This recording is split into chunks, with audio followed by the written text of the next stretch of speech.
March 1996. Red phones are ringing at the Pentagon. China is firing missiles at Taiwan. U.S. warships are racing toward the region at full speed. The world is just 48 hours away from nuclear war. But nobody knows it. Early 1996. The Cold War has been over for 6 years. The world has taken a breath of relief, thinking peace has arrived. But in the East China Sea, an invisible storm is brewing. Taiwan Island, 23 million people, just 180 kilometers from mainland China. A small island, but strategically the world's most critical flashpoint. If this falls, the entire balance in the Pacific collapses.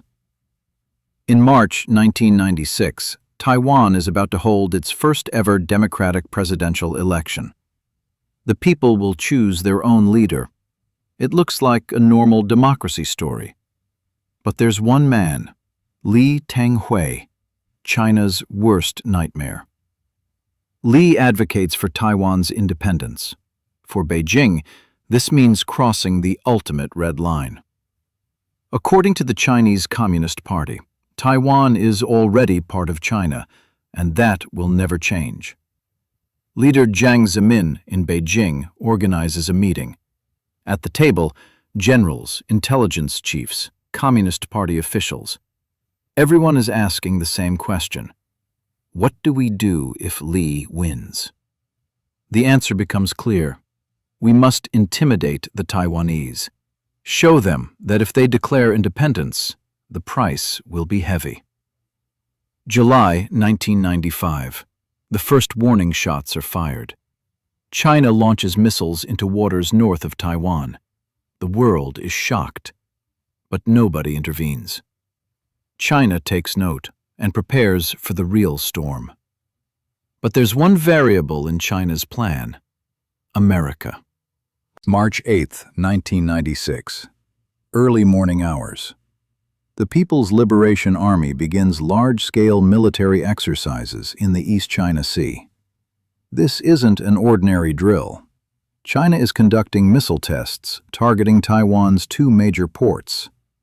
The message is clear and direct.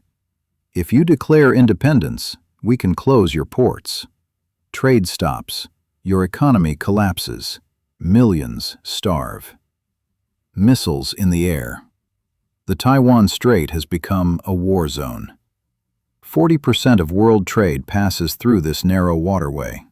Oil tankers, cargo ships, container vessels, all stopped. They changed their routes. Insurance companies declared the region a war risk zone. Panic has begun in Taiwan. The stock market is crashing. People are rushing to banks, withdrawing their money. Supermarket shelves are emptying. Everyone feels they're on the brink of war. President Lee Teng-hui calls an emergency meeting. In the room, generals, ministers, advisors, everyone asking the same question. Will America help us? Lee calls the White House. Washington, D.C., March 10, 1996. Midnight. President Bill Clinton is holding an emergency National Security Council meeting in the Oval Office. Secretary of State, Secretary of Defense, CIA Director, Chairman of the Joint Chiefs, all at the table. Clinton is uncertain. It's an election year. He's dealing with domestic problems. Are we going to war over Taiwan? He asks. The answer from the Pentagon is clear. If we don't intervene, China takes Taiwan. And Japan, South Korea, the Philippines, all our allies in Asia lose confidence in us. Our hegemony in the Pacific ends. Clinton takes a deep breath and makes his decision. March 11, 1996. Early morning. Orders go out from the U.S. Navy. The Nimitz and Independence carrier groups will immediately advance toward the Taiwan Strait. 2 giant aircraft carriers, over 150 F/A-18 and F-14 fighter jets, more than 20 warships, cruisers, destroyers, submarines. The full might of America in motion. Mission: approach within 200 miles of the Taiwan Strait. Send a message to China.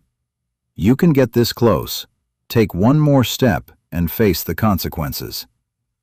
But will Beijing back down? March 13th, 1996. USS Nimitz is 300 miles from the Taiwan Strait. USS Independence is advancing at full speed. News from the Chinese side freezes the Pentagon. CIA report: China has placed its nuclear missiles on high alert. It's as if oxygen has been sucked from the room. Everyone is thinking the same thing. This is the closest the world has come to nuclear war since the Cuban Missile Crisis. In Beijing, Chinese General Zhang Guangcai asks an American diplomat, "Do you think Americans care more about Los Angeles than they do about Taiwan?" This is an explicit nuclear threat. The message: if we go to war, we can hit your homeland too. We have nuclear weapons, and we won't hesitate to use them. Panic in Washington. Emergency meeting again at the White House. Clinton faces two choices: withdraw, but this means China wins. Taiwan is left alone. U.S. allies in Asia lose faith in America. Or continue advancing, but this means potential nuclear war. Los Angeles, San Francisco, Seattle. Millions of Americans at risk. Clinton looks at everyone in the room. No one speaks. Everyone feels the weight of the decision.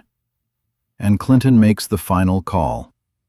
The ships will continue advancing. March 15th, 1996. USS Nimitz is 200 miles from the Taiwan Strait. Chinese missiles are still in the air. Two superpowers, face to face. The Taiwanese people are in the streets. Some have locked themselves in their homes out of fear.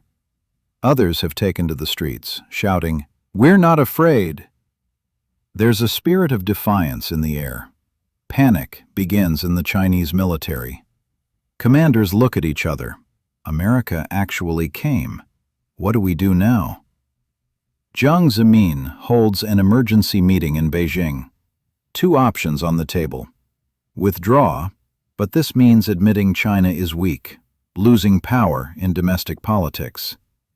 Or attack, but the U.S. Navy is there, and behind it, nuclear weapons. March 17th, 1996. Midnight. Red phones ring at the Pentagon. China has stopped firing missiles. Ships are slowing down, but they haven't withdrawn yet. The world holds its breath. March 18th, 1996. Election Day in Taiwan. People go to the polls. Missiles are still near Taiwan's shores, but the Taiwanese vote anyway. Lee Teng-hui wins by a landslide. He gets 54% of the vote. The people haven't bowed to China's threats, haven't surrendered to fear. China is in shock.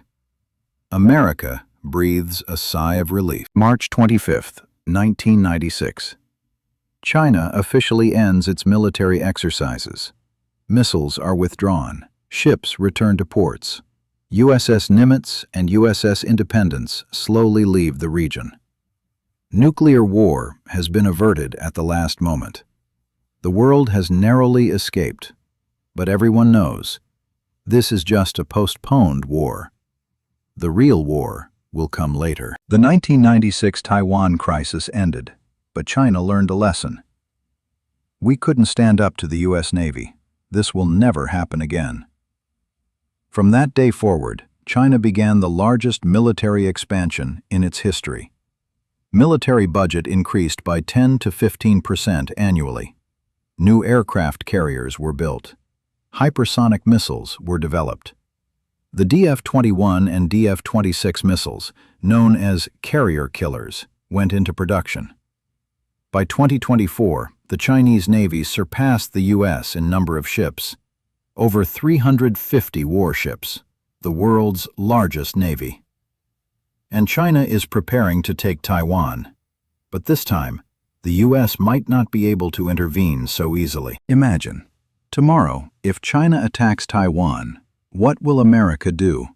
Will it send its ships, or will it back down, fearing China's nuclear threat? In 1996, the world was lucky. Leaders acted wisely. They didn't press the nuclear button. But what about next time? The Taiwan Strait is still the world's most dangerous flashpoint, and the clock is ticking.